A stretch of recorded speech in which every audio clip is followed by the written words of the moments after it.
नमस्कार। पिता परमेश्वर और हमारे उद्धारकर्ता यीशु मसीह के नाम से आप सबको अनुग्रह और शांति मिले। आज हम बात करेंगे विश्वास की, विश्वास द्वारा उद्धार का मार्ग। पर यह जानने से पहले आइए हम प्रार्थना करें। ऐ हमारे पिता, तू जो आसमान में है, तेरा नाम पवित्र माना जाए। इस वक्त जब हम विश्वास के बारे में जिक्र करेंगे प्रभु, हमें बुद्धि और ज्ञान से परिपूर्ण कर, ताकि हम अपना विश्वास को बढ़ाने सके और आपके राज के भागीदार होने सके। हमें विश्वास द्वारा उद्धार का मार्ग पर चलने के लिए तो हमें बुद्धि, ज्ञान और बल दे। ये विनती यीशु मसीह के नाम से मांगते हैं, दया कर स्वरूप में सुन और ग्रहण कर। आमीन। यीशु मसीह जब इस दुनिया में था, हमने देखा कि उन्होंने बहुत सारे लोगों से बात किया, और आज हम ऐसे देखेंगे कि यीशु मसीह एक व्यक्ति से बात करता है जो उन्हें उद्धार के मार्ग के बारे में जिक्र करता है। और आज हम देखते हैं हमारे इस संसार में लोग प्रार्थना करते हैं, दुआएं करते हैं, परमेश्वर की ओर अपना आशा फैलाए रखते हैं। क्यों हम इधर उधर भटकते हैं?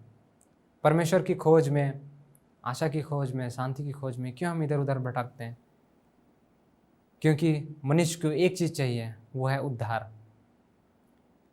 एक ऐसा जीवन जो कभी अंत ना हो, एक ऐसा जीवन जो कोई चीज़ से सीमित ना रहे, एक ऐसा जीवन जहाँ कोई उन पर शासन करने वाला ना हो, परंतु आज़ाद और एक अनंत जीवन। और ऐसे जीवन के लिए लोग इधर उधर भटकते हैं, चलते फिरते हैं, घूमते फिरते हैं और परमेश्वर की राज की खोज करते हैं। जैसा परमेश्वर के वचन में लिखा है कि पहले तुम परमेश्वर की राज की खोज करो और ये सब वस्तुएं तुम्हें मिलेंगी। हम देखेंगे निकोदेमस की जिंदगी को। एक दिन निकोदेमस यीशु मसीह के पास आया, और भाइयों, ये रात के वक्त में निकोदेमस यीशु के पास आता है, क्योंकि निकोदेमस फारिसियों में यहूदियों का गुरु था। और निकोदेमस एक ऐसा व्यक्ति था जिसे लोग सम्मान करते थे, और यहूदियों का सरदार होने के नाते निकोदेमस दिन को परमेश्वर से मिलने को हिचकिचाया और वो यीशु मसीह के पास नहीं गया। और रात के वक्त यीशु मसीह पास आकर उनसे कहता है, हे गुरु, हम जानते हैं कि आप परमेश्वर के द्वारा भेजे हुए गुरु हैं, इसलिए हमें बताएं कि उद्धार का मार्ग पाने के लिए हमें क्या करना होगा। बड़े आश्चर्यजनक बात है। निकोदेमस जो यहूदियों का सरदार था, और अगर हम यहूदियों के बारे में जानना चाहें तो यहूदी उन लोगों में से गिने जाते हैं जो परमेश्वर की बातों को भली भांति जानते हैं, उसके राज की बातों को जानते हैं, उसकी जीवन की बातों को जानते हैं, और उसकी आने के आगमन के विषय में यहूदियों को भली भांति पता था। और हमने देखा कि निकोदेमस रात को यीशु मसीह के पास आकर उनसे कहता है, हे परमेश्वर, मैं उद्धार का मार्ग पाने के लिए क्या करूं? और यीशु मसीह उनसे कहता है कि मैं तुमसे सच्चे कहता हूं कि जब तक तू दोबारा जन्म नहीं लेगा, तब तक स्वर्ग के राज में प्रवेश ना करेगा। और इस चीज़ को आइए हम देखते हैं पवित्र शास्त्र से। इस चीज़ को हम पाते हैं यूहन्ना का पुस्तक 3 अध्याय में, कि निकोदेमस रात को यीशु मसीह के पास आ करके कहता है कि परमेश्वर, मुझे उद्धार का मार्ग पाने के लिए क्या करना होगा? और यीशु मसीह उनसे कहता है, मैं तुमसे सच्चे कहता हूँ कि जब तक तू फिर से जन्म नहीं लेगा, तब तक तू स्वर्ग के राज में प्रवेश न करेगा। और निकोदेमस इस बात को समझ नहीं पाता, और वो परमेश्वर से कहता है कि क्या कोई बूढ़ा व्यक्ति फिर से अपने माता के गर्भ में समाकर फिर से जन्म ले सकता है? ये असंभव है। ये बिल्कुल ही असंभव बात है कि कोई व्यक्ति दोबारा अपने माता के गर्भ में जाकर फिर से जन्म ले। अगर हम कहें तो हम में से कितने कोई दोबारा जन्म ली है? किसी ने नहीं। लेकिन परमेश्वर जिस प्रकार की बातें करता है उस प्रकार से हम में से बहुत सारे लोग फिर से जन्म लिए हैं। और ये एक खुशी की बात है, क्योंकि जो दोबारा जन्म लेता है वो उद्धार का मार्ग पाता है। और जब यीशु मसीह ने निकोदेमस से कहा कि दोबारा जन्म लेने का अर्थ क्या है, तो निकोदेमस परमेश्वर की बातों को गौर से सुनता है। और यीशु मसीह उनसे कहता है कि जो मनुष्य शरीर से उत्पन्न हुआ है वो शरीर का है, परंतु जो मनुष्य आत्मा के द्वारा जन्मा है वो आत्मा का है। आत्मा के द्वारा हम कैसे जन्म लें, किस तरह से हम आत्मा के द्वारा जन्म लें, जो कि हम परमेश्वर की उद्धार के रास्ते पर चलने सके, उसके उद्धार के मार्ग पर हम चलने सकेंगे। यहाँ कहता है कि जब कोई मनुष्य जल और पवित्र आत्मा के द्वारा जन्म लेता है तो वह आत्मा का हो जाता है। और जब हम बपतिस्मा लेते हैं तो परमेश्वर के पास हम आत्मिक रूप से आते हैं, आत्मिक रूप से हम परमेश्वर के बन जाते हैं और आत्मिक रूप से हम परमेश्वर के करीब आते हैं। तो इस चीज़ को समझने के लिए हमें निकोदेमस की इस कहानी को जानना बहुत जरूरी है। किस तरह से एक व्यक्ति आत्मिक तौर से जन्म ले सकता है और उद्धार का मार्ग कैसे प्राप्त कर सकता है। जब तक हम परमेश्वर में दोबारा जन्म नहीं लेंगे, फिर से जन्म नहीं लेंगे, हम परमेश्वर की उद्धार की मार्ग को नहीं पा सकते हैं। एक समय की बात है, यहाँ एक छोटी सी कहानी बताना चाहता हूँ। एक समय की बात है, एक जंगल में बिल्ली अपने रास्ते होकर अपने घर को जा रही थी। और अपने घर को जाते हुए बिल्ली सारी चीज़ों को भूलकर इत्मीनान से जा रही थी अपने रास्ते पर। और अचानक उसका सामना एक सियाल यानी लोमड़ी से हो गया। और लोमड़ी बिल्ली से कहती है, कहाँ जा रही हो? बिल्ली झट से लोमड़ी से बात करते वक्त ये पूछती है कि भाई लोमड़ी, मैंने सुना है कि आप बहुत चतुर हो और आप अपने दुश्मनों से आसानी से छुटकारा प्राप्त कर लेते हो। लोमड़ी ने कहा, हाँ तुमने सही सुना है, मैं अपने दुश्मनों से क्षण भर में छुटकारा पाकर भाग जाता हूँ, क्योंकि मुझे हजारों रास्ता मालूम है।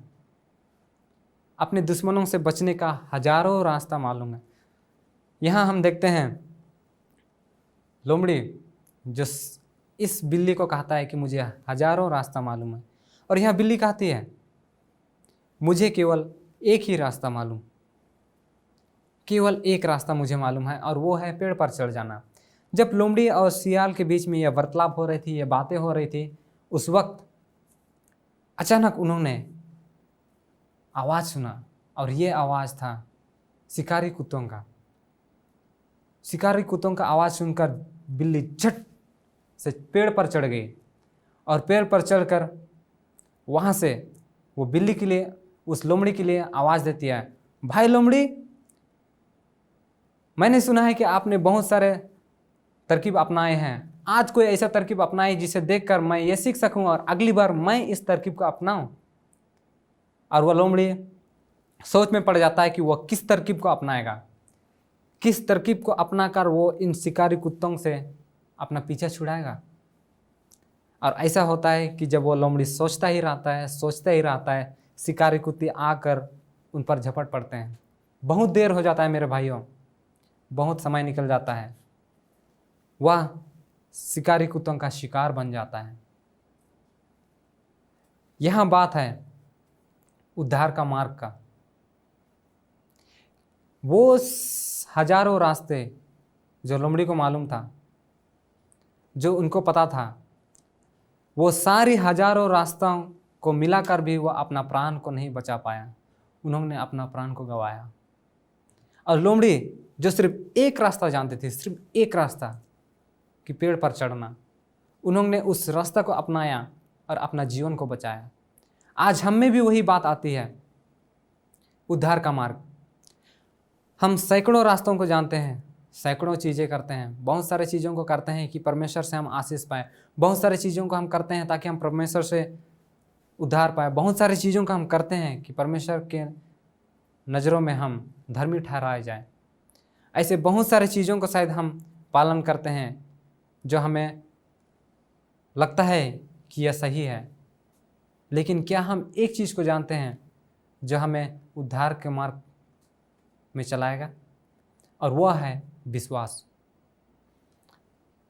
एक विश्वासपूर्ण का रास्ता जो यीशु मसीह ने निकोदेमस को बताया कि हमें दोबारा जन्म लेना होगा।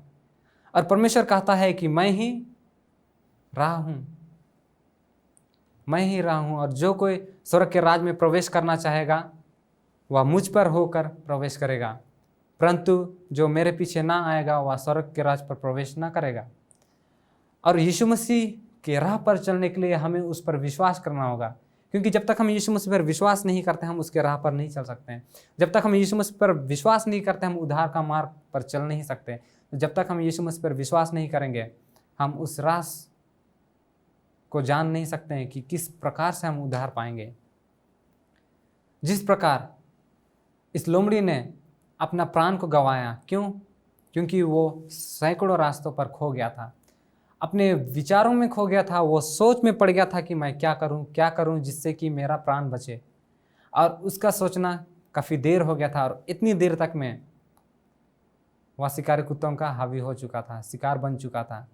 आज हमारे जीवन में भी यही आता है कि हम कितने रास्तों पर खोए हुए हैं, कितने रास्तों पर भटक रहे हैं, कितने रास्ते पर चल रहे हैं। यदि हम उन रास्तों को छोड़कर उस एक मार्ग पर नहीं चलेंगे जो यीशु मसीह ने हमें दिखलाया, हम भी शैतान के शिकार बन जाएंगे, हम भी यीशु मसीह के रास्ते से भटक जाएंगे, हम अपना प्राण को गंवा बैठाएंगे। और इसे बचाने के लिए, इससे बचने के लिए हमें यीशु मसीह पर विश्वास करना होगा, उसके रास्ते को चुनना पड़ेगा, उसका रास्ते पर चलना होगा। जब तक हम परमेश्वर के राहों को नहीं चुनेंगे, उसकी बातों को नहीं सुनेंगे, उसकी बातों पर अमल नहीं करेंगे, हम उद्धार का मार्ग प्राप्त नहीं कर सकते हैं।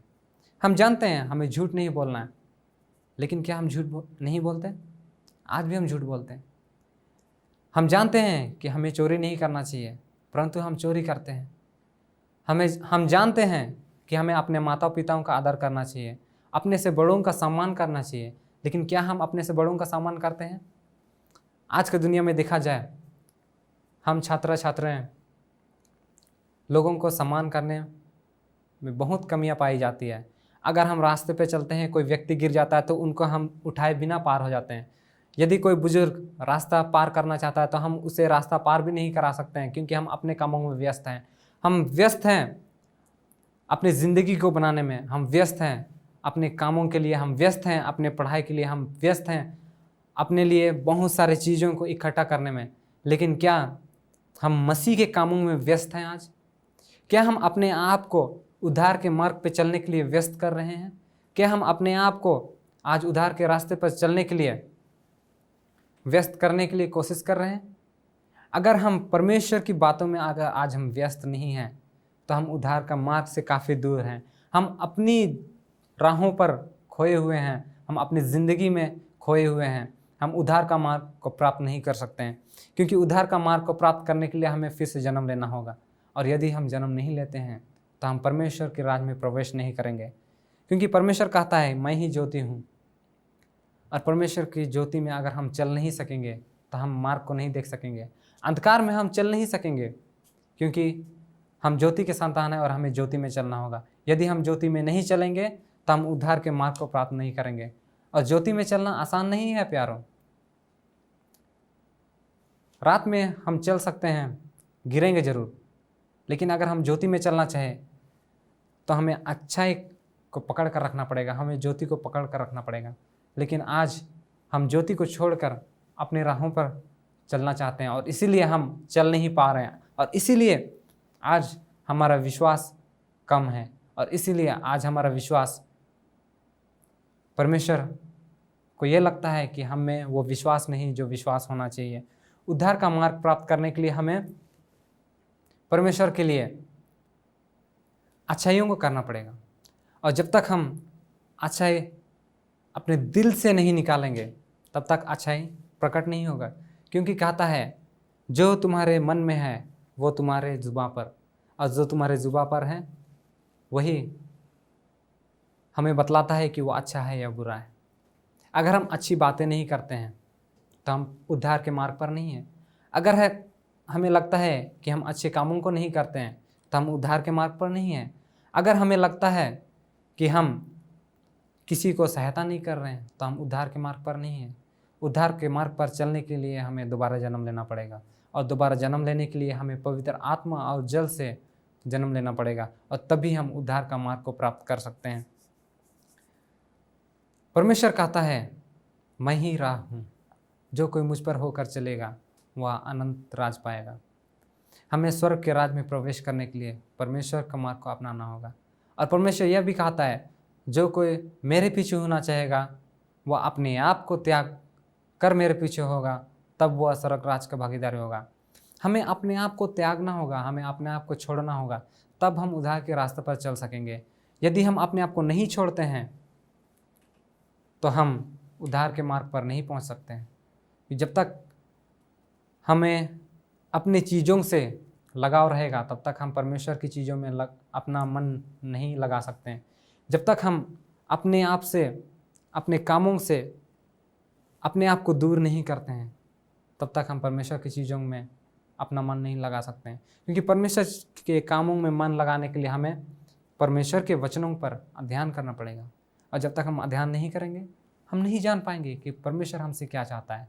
और एक बार यदि हम जान ले कि परमेश्वर हमसे क्या चाहता है, फिर सारे चीज़ें हमारे पास अपने आप आएंगे। क्योंकि बाइबल में लिखा है, पहले तुम परमेश्वर की राज की खोज करो और ये सारी वस्तुएं तुम्हारे लिए आएंगी। और जब तक हम परमेश्वर की राज की खोज नहीं करते हैं ये सारी चीज़ हमारे पास नहीं आएंगे। मैं एक छोटी सी बात बताना चाहता हूँ। जब हम छोटे थे, स्कूल देखकर हम यही सोचते थे कि हम भी इस स्कूल में पढ़ें, लेकिन हमारे पास वो हैसियत नहीं था कि हम वो स्कूल में जाकर दाखिला दे सकें और वहाँ पर पढ़ें। पढ़ने का बहुत इच्छा था, लेकिन हमारे पास पैसा नहीं था। लेकिन जो कुछ भी था, मेरा पिता ने परमेश्वर पर विश्वास किया, और जब परमेश्वर पर विश्वास किया, परमेश्वर ने उन्हें उसके लिए ऐसा आश्चर्यजनक काम किया कि वह मुझे एक अच्छा स्कूल में भेजा।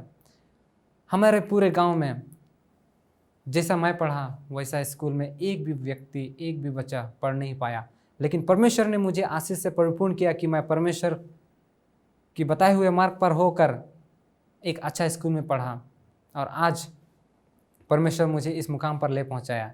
क्योंकि परमेश्वर जानता है कि जो विश्वास परमेश्वर में करता है उसके लिए परमेश्वर कभी बुरा नहीं करता है। क्योंकि उद्धार का मार्ग यही है। उद्धार का मार्ग हमारे जीवन का बढ़ने का मार्ग है। उद्धार का मार्ग हमें परमेश्वर की ओर बढ़ाता है। उद्धार का मार्ग हमें कभी नीचे नहीं लेकर जाएगा। उद्धार का मार्ग कभी हमें गिरने नहीं देगा। उद्धार के मार्ग पर चलने वाले व्यक्तियों को कभी ठेस नहीं लगती है। हमारे जीवन में बहुत सारे उतार चढ़ाव आएंगे, लेकिन उद्धार के मार्ग पर चलने वाले लोगों के लिए हमेशा एक समतल रास्ता रहता है। क्योंकि परमेश्वर कहता है कि मैंने टेढ़े मेढ़े रास्तों को सीधा बनाया है और उबड़ खाबड़ रास्तों को सम्मान किया है।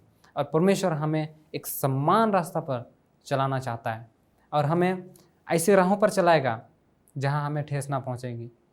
शैतान कोशिश करेगा कि हमें परमेश्वर से दूर रखे, हमें इस उद्धार के मार्ग से दूर रखे, और शैतान हमें बहुत सारी चीज़ों से आकर्षित करने की कोशिश करेगा।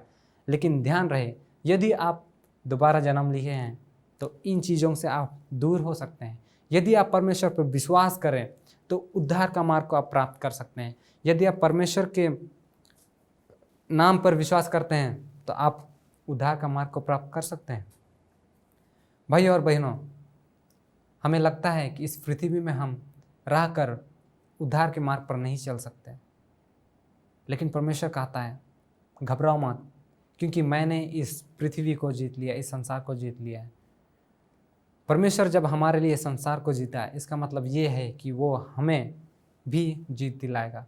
क्योंकि जो कोई परमेश्वर में है वह एक क्या है? एक नया इंसान है। जो कोई संसार को छोड़कर यीशु मसीह के पास आता है वह एक नया व्यक्ति होता है, एक नया इंसान होता है। और परमेश्वर अपने लोगों को अपने पास रखता है, अपने से दूर नहीं भटकाता है। परमेश्वर अपने लोगों को अपने पास रखता है। वही हमने देखा आज उद्धार के मार्ग को। निकोदेमस के जीवन को किस तरह से वो उद्धार का जीवन के लिए वो प्यासा था, और यीशु मसीह पास आकर उन्होंने उद्धार के रास्ते को प्राप्त किया और उद्धार के मार्ग को जाना। उसी तरह उसी प्रकार आज हमें भी होना है। हमें पूछना है कि हमें उद्धार का मार्ग के लिए क्या करना है, और हमें बहुत सारी चीज़ें जो यीशु मसीह हमें बतलाना चाहता है आत्मा के द्वारा इस पवित्र शास्त्र में है, और वो पवित्र शास्त्र हमें सिखलाएगा, हमें बताएगा, हमें समझाएगा, और हम उस उद्धार के मार्ग पर चल सकेंगे और यीशु मसीह के नाम से हम आगे बढ़ सकेंगे। यदि हम परमेश्वर के वचन की खोज नहीं करेंगे, उसकी राज की खोज नहीं करेंगे, तो हमें इस संसार में भी जीने के लिए हमें तकलीफ़ें उठानी पड़ेंगी। क्योंकि जो कोई परमेश्वर के राज को खोज करता है वह परमेश्वर की ओर से आशीष पाता है, और जो आशीष पाता है वो कभी भटकता नहीं है, और कभी उसको इधर उधर भटकने की ज़रूरत नहीं है अपनी ज़िंदगी जीने के लिए, क्योंकि परमेश्वर उसके लिए उपाय करता है। परमेश्वर ने हमारी ज़िंदगी में उपाय किया है, वो आपकी ज़िंदगी में उपाय करेगा। उसने हमें रास्ता दिखलाया, वो आपको भी रास्ता दिखलाएगा। हमारा परमेश्वर आज भी वही परमेश्वर है जो अब्राहम को राह दिखाया, जो इसहाक को राह दिखाया। वही परमेश्वर आज हमें भी राह दिखाएगा। वही परमेश्वर आज हमें उद्धार का मार्ग पर ले चलेगा। वही परमेश्वर आज हमें एक साथ रखेगा। वो परमेश्वर हमें अपने पास बुलाना चाहता है, क्योंकि वो स्वर्ग के राज में इसलिए गया है कि वो हमारे लिए जगह तैयार करे, और जब वो तैयार करेगा तो फिर से आएगा हमें लेने के लिए और हमें अपने पास रखेगा कहता है। तो भाई और बहनों, हमने देखा आज उद्धार के मार्ग को। आइए हम परमेश्वर के वचनों को जाने, पढ़े, लिखे और समझे कि उद्धार का मार्ग क्या है, और उस मार्ग पर चलने वाले इंसान बनने सकें।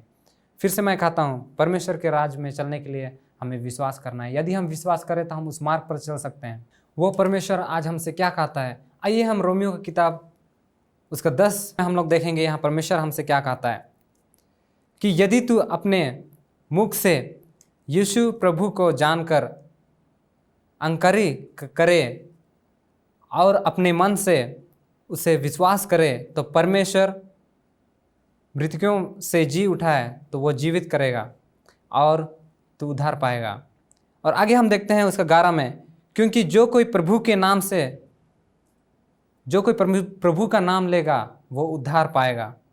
परमेश्वर आज भी हमें उद्धार का मार्ग देने के लिए अपने पास बुलाता है।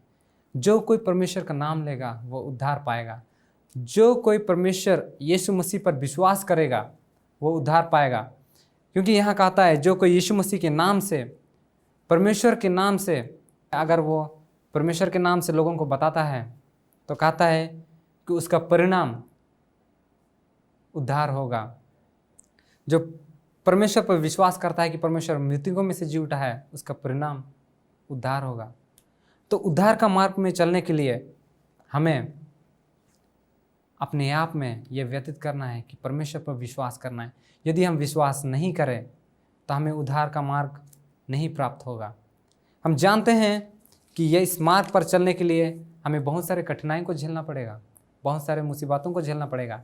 लेकिन परमेश्वर हमसे कहता है कि आप घबराओ मत, मैंने पृथ्वी को जीत लिया है।